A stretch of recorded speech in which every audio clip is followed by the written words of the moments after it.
Assalamualaikum warahmatullahi wabarakatuh. Perkenalkan, nama saya Dewi Markia. Saya guru SMP Negeri 3 Tanah Grogot, calon guru penggerak Angkatan 4 dari Kabupaten Pasir, Kalimantan Timur. Adapun fasilitator saya adalah Dr. Yusuf, STMT, dan pengajar praktek saya adalah Ibu Siti Juwariah, SPD. Baik, kali ini saya akan membawakan demonstrasi kontekstual pemikiran filosofis Ki Hajar Dewantara dalam karya. Pengetahuan dan pengalaman baru yang saya dapatkan setelah mempelajari pemikiran-pemikiran Ki Hajar Dewantara adalah 1. Saya jadi mengetahui tujuan pendidikan menurut KHD. Yang kedua, saya memahami semboyan KHD. Yang ketiga, mengenal azas pendidikan menurut KHD. Kemudian, yang keempat, mengetahui dasar-dasar pendidikan menurut KHD.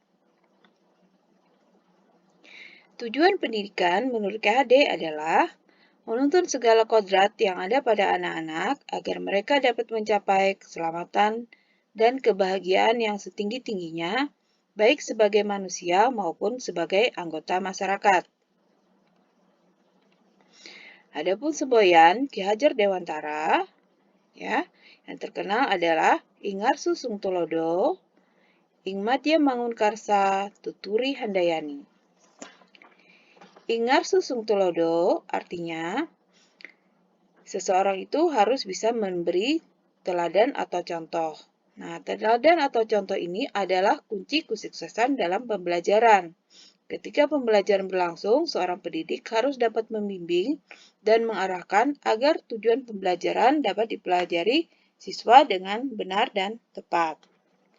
Kemudian yang kedua, In Madya Mangunkarsa artinya di tengah-tengah seseorang itu bisa menciptakan prakarsa dan ide. Nah, di sini guru memiliki peranan penting untuk menstimulus agar tercipta prakarsa dan ide dalam proses pembelajaran. Semboyan yang ketiga yaitu Tuturi Handayani. Artinya, di belakang seorang pendidik harus bisa memberikan dorongan dan arahan. Dalam pengertian ini, seseorang itu harus dapat mendorong orang dalam tanggung jawabnya untuk mencapai tujuan secara berkelanjutan, baik dalam pembelajaran maupun dalam pekerjaannya. Ajas pendidikan menurut KHD. Pendidikan dan pengajaran merupakan usaha persiapan dan persediaan untuk segala kepentingan hidup manusia, baik dalam hidup bermasyarakat maupun hidup berbudaya dalam arti yang seluas-luasnya. Dengan demikian, ajas-ajas pendidikan menurut KHD adalah sebagai berikut. Pertama, ada ajas kemerdekaan, yaitu ajas yang membebaskan peserta didik untuk mengembangkan diri mereka sendiri. Kemudian, ajas kodrat alam, yakni bahwa peserta didik itu sebenarnya membawa bakat atau potensi dari lahir yang layak untuk dikembangkan. Berikutnya, ajas kebudayaan, bahwa pendidikan itu tidak akan pernah berhenti, seperti halnya kebudayaan yang selalu berkembang. Ajas kebangsaan. Nah, dalam ajas kebangsaan ini, sebenarnya ajas ini adalah ajas yang memperjuangkan prinsip rasa kebangsaan yang harus tumbuh dalam dunia pengajaran.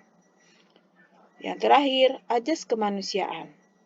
Ajas ini menempatkan manusia Indonesia dalam persahabatan antar bangsa sebagai manusia yang bermartabat dan mempunyai kedudukan yang sama dengan manusia dari bangsa lain.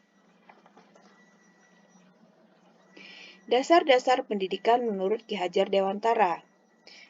Seorang guru itu harus berlaku sebagai penuntun, tidak tabula rasa, dapat menebalkan budi pekerti, memperhatikan kodrat alam dan kodrat zaman, berlaku seolah-olah sebagai petani, kemudian mengakrabkan dengan lingkungan dan budaya, kemudian bersifat pamong atau fasilitator dalam proses pembelajaran.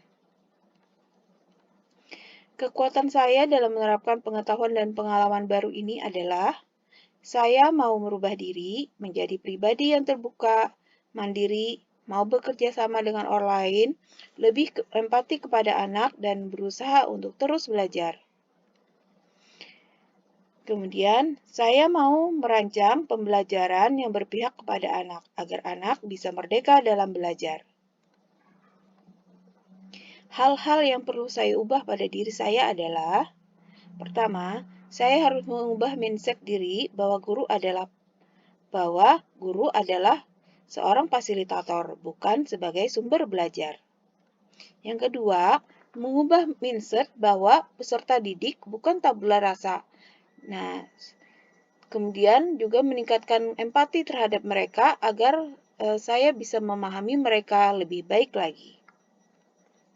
Yang ketiga, saya harus mengubah rancangan pembelajaran yang bisa berpihak kepada peserta didik dan menyesuaikan dengan kodrat alam dan kodrat zaman.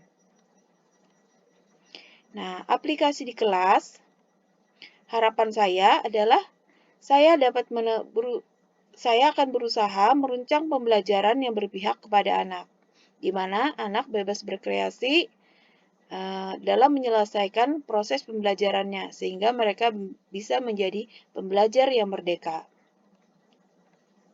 Aplikasi di sekolah yang saya lakukan adalah saya melakukan sosialisasi program guru penggerak di sekolah agar saya mendapat dukungan dari rekan-rekan guru di sekolah. Sehingga program PGP yang saya ikuti dapat berjalan dengan baik dan sukses. Terima kasih. Demikian demonstrasi kontekstual dari saya. Salam guru penggerak. Wassalamualaikum warahmatullahi wabarakatuh.